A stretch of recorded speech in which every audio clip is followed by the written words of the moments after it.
malam ini. Apapun campurannya udah pasti akan nyambung gitu ya rasanya. Secara simpel sih orang harus ngerti teh. Packagingnya mesti betul-betul mempunyai differentiation. Menurut saya ini rasanya enak. Kalau kata orang Sunda ngempros. Bumbu dapur ramah anak.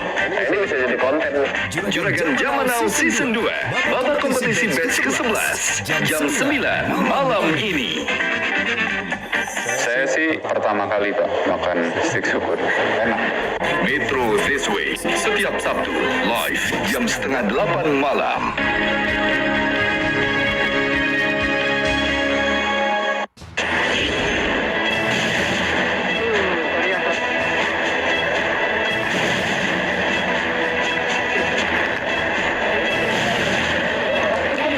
Pusat Penerangan TNI Laksamana Muda Julius Widoyono mengatakan penyidik pusat polisi militer TNI dan KPK menyita bukti transaksi pencairan cek hingga dokumen administrasi keuangan pekerjaan pengadaan alat deteksi korban reruntuhan dari penggeledahan kantor Basarnas Jakarta Pusat.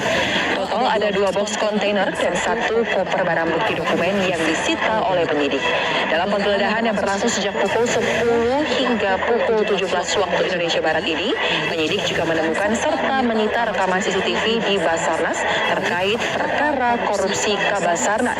Ada 22 orang penyidik Puspom TNI dan 8 penyidik KPK yang ikut dalam penggeledahan tersebut.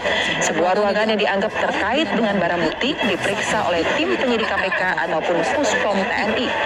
Sebelumnya, Puspom TNI menetapkan 2 anggota TNI sebagai tersangka dalam kasus suap proyek pengadaan peralatan pendeteksi korban reruntuhan di Basarnas.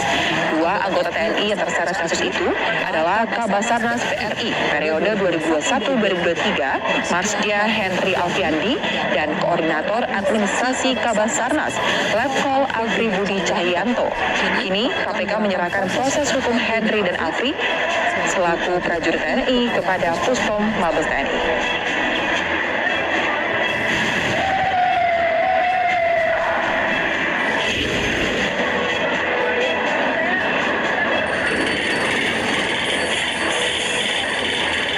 Pemerintah tengah menggodok rancangan Undang-Undang Perubahan Undang-Undang Nomor 3 Tahun 2022 tentang Ibu Kota Negara.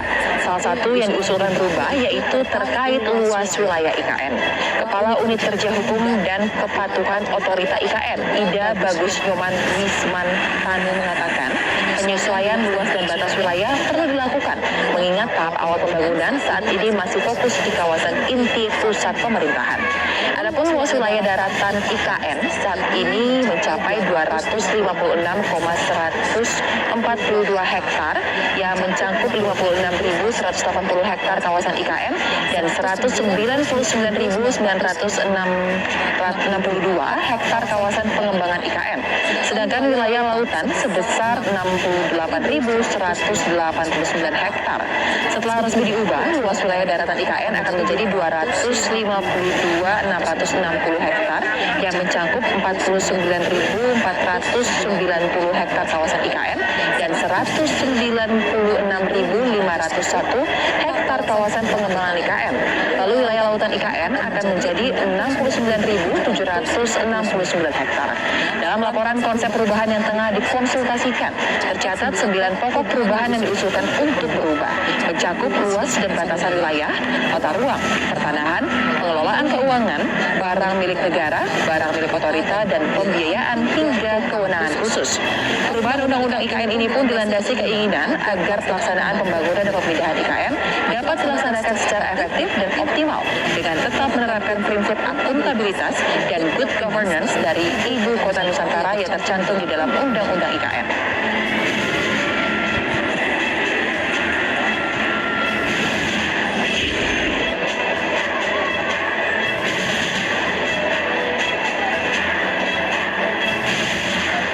Informasi mancanegara, pemirsa, Satuan Kepolisian Kota New York kewalahan mengontrol kericuhan ribuan gamers yang berkumpul menunggu giveaway yang diadakan influencer games berpengikut 6,5 juta orang Kai Cenat di Manhattan's Union pada Jumat pukul 4 sore waktu setempat. Dalam gambar udara yang Anda saksikan, nampak ribuan gamers tumpah ruah memadati jalan hingga memblokade akses lalu lintas. Polisi yang kalah jumlah terlihat kalang kabut untuk menertibkan para gamers dan yang mengokupasi jalan vital di kawasan Manhattan's Union. Tak terima, sejumlah kelompok malah mendorong mundur polisi. Kericuhan pun tidak dapat dihindarkan. Belum ada laporan soal korban luka atas kericuhan ini, namun polisi harus mengamankan sejumlah orang yang merusak fasilitas publik dan kendaraan pribadi warga.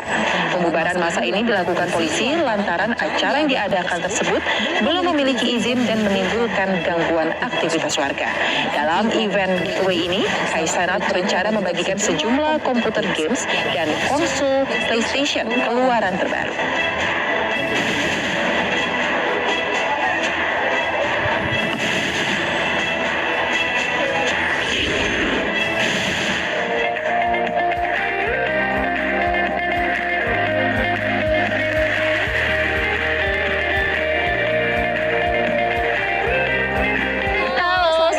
Pemirsa, apa kabar Anda? Senang sekali Selamat Pagi Indonesia kembali hadir menjumpai Anda di akhir pekan ini. Kali ini bersama saya Soza Utapea, dan tentu saja masih ada rekan-rekan saya yang akan menemani Anda langsung dari Studio 1 Metro TV.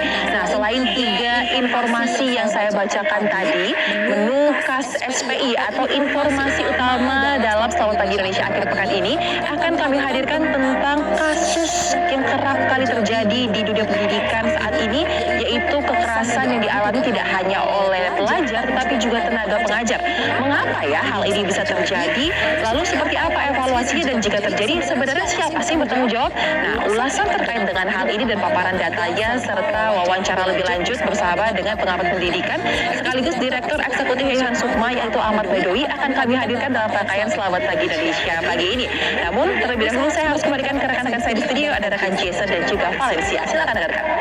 Terima kasih Soza Utapea langsung dari Tebet Ekopark. Nanti kami akan kembali lagi kepada Anda ya Soza. Dan pemirsa, selamat pagi, Anda menyaksikan Selamat Pagi Indonesia on the weekend. Kali ini bersama saya Valencia dan Vinci. Dan saya Jason Sambu, kami hadirkan sejumlah informasi pemirsa. Selain informasi yang tadi sudah disampaikan Soza, nanti kami juga akan menghadirkan sejumlah informasi update, mulai dari update terkait dengan penggeledahan yang dilakukan Puspom TNI terkait dengan kasus di Basarnas, dan juga ini yang sangat menggegerkan kemarin, klarifikasi atau konferensi pers yang dilakukan oleh Rocky Gerung yang ini juga menuai pro dan kontra di publik, namun dirinya menyatakan bahwa dirinya tidak punya dendam pribadi dengan Presiden Joko Widodo. Selengkapnya kami hadirkan dalam Selamat Pagi Indonesia berikut ini.